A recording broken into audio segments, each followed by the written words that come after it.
আসসালামু আলাইকুম বড় ভাই, ভালো আছেন? আলহামদুলিল্লাহ। ওয়ালাইকুম আসসালাম। ভাই আপনার ওই যে ইন্টারনেটে খালি দেখতাছি কয়দিন ধরে মোটামুটি ঘুরতাছেন, কি বিক্রি করেন? আপনারা কি বেলের শরবত বিক্রি করেন হুজুর? না, আমি কাঁচা আমের শরবত বিক্রি করি। কাঁচা আমের শরবত? এতদিন শুনলাম বেলের শরবত। মানে বেলের শরবত বেচছি এতদিন, আমার হ্যাঁ। আজকে একটু নতুন নতুন আইটেম করছেন কাঁচা আম। দেখি দেখি কাঁচা আমটা দেখি। কত টাকা করে গ্লাস? 20 টাকা। 20 টাকা গ্লাস। জি। এদিকে যে ব্লেন্ডার দেখলাম এক ভাই কিনা দিল, ওই ব্লেন্ডারে ভাঙান। জি জি জি ও যাক, না এক বড় ভাই দেখলাম আপনার একটা ব্লেন্ডার গিফট করলো একটা ভিডিওতে দেখলাম। জি মাহাদি ভাই বেরাদার জি জি।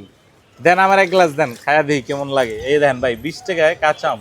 আমি ভিডিওতে শুনছি আপনারা কি ইমামতিও করতেন মসজিদে? না এখন করতেছেন? ইমামতি করি, 91 মার্কেট মসজিদে নামাজ পড়াই আমি। এখনো ইমামতি করেন? জি। যাক আলহামদুলিল্লাহ, এই যে ভাই ইমামতি করে এবং পাশাপাশি ব্যবসাটাও করে। আমি আপনার ভিডিওটা মাহাদি ব্লগসের ভিডিওতে দেখছিলাম, জি তা ভালো লাগছে আপনার দেখা, এই কারণে আমি আপনার থেকে একটা খাইলাম। আপনি আরো একটা বাড়েন, খালি একটা বাড়লেই আরো একটা বাড়েন, বাইরা খাওয়ান সবাই। ধন্যবাদ ভাই। আপনার নাম কি ইমাম সাহেব? আমার নাম মোহাম্মদ আব্দুল্লাহ জুবায়ের। ও মাশাআল্লাহ, সুন্দর নাম। যাক, আমাকে ওই যে গরিব জনতা পার্টির একটা সংগঠন আছে বুঝছেন, ওই যে জরে দেন, ওই জরে দেন, ওই যে পিছিয়ে যে এই পাশে গরিব জনতা পার্টির একটা সংগঠন আছে। আপনি সংগঠনের লেগে একটু দোয়া করেন মাঝে মাঝে। জি গালাম। বাংলাদেশ গরিব জনতা পার্টি, আমি হচ্ছি সভাপতি। একটু তাকান, আমাকে দিকে তাকান।